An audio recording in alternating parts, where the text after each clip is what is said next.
Renu Sudhi big boss വീട്ടിൽ നിന്ന് പുറത്തു പോകുമോ? അതായത് ആവർത്തിച്ച് പറയാണ് എനിക്കിവിടെ നിൽക്കാൻ പറ്റില്ല, എനിക്ക് പുറത്തു പോകണം എന്നൊക്കെ. പ്രത്യേകിച്ച് ഇന്നലെ അനു ഹൈജീൻ്റെ വിഷയങ്ങൾ ചൂണ്ടിക്കാണിക്കുന്നുണ്ട്. ആ ഒരു സാഹചര്യത്തിൽ പേനൊക്കെ ഉണ്ട് എന്ന് പറയുമ്പോൾ എൻ്റെ ട്രീറ്റ്മെൻറ്റ് കംപ്ലീറ്റ് ആയിട്ടുണ്ടായിരുന്നില്ല. പിന്നെ എനിക്ക് തോന്നുന്നു ഹെയർ എക്സ്റ്റൻഷനൊക്കെ രേണു ഉപയോഗിച്ചിട്ടുണ്ട്.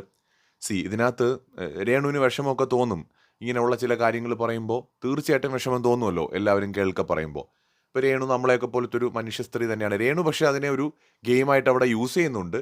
ഡ്രാമയൊക്കെ അതിൻ്റെ കൂട്ടത്തിൽ ഇറക്കുന്നുണ്ട്. വിഷമം തോന്നാം, പക്ഷേ ഡ്രാമയും ഇറക്കുന്നുണ്ട്. അത് നമുക്ക് കാണുമ്പോൾ അറിയാം.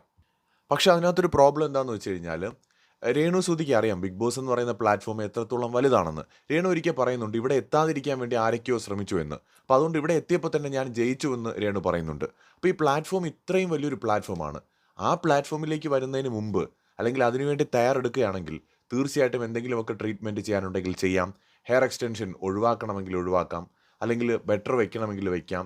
അതെന്താണോ അതിൻ്റെ പ്രോബ്ലം, ഇന്ന് രേണു ഫേസ് ചെയ്യുന്ന പ്രോബ്ലം എന്താണോ അതിനുള്ള സൊല്യൂഷനൊക്കെ കണ്ടെത്തി പ്ലാനിങ്ങോട് കൂടി വേണ്ടേ നമ്മൾ ഈ ഒരു പ്ലാറ്റ്ഫോമിലേക്ക് വരാൻ. തലയിൽ വെക്കുന്ന മുടിയേക്കാളും എന്തുകൊണ്ടും വലുതാണ് ബിഗ് ബോസ് എന്ന് പറയുന്ന ആ വലിയ പ്ലാറ്റ്ഫോം. അപ്പോൾ അതിനെ റെസ്പെക്റ്റ് ചെയ്യണ്ടേ? അപ്പോൾ വേണ്ട തയ്യാറെടുപ്പുകൾ നടത്തിയിട്ട് വേണമായിരുന്നു രേണു വരേണ്ടത്.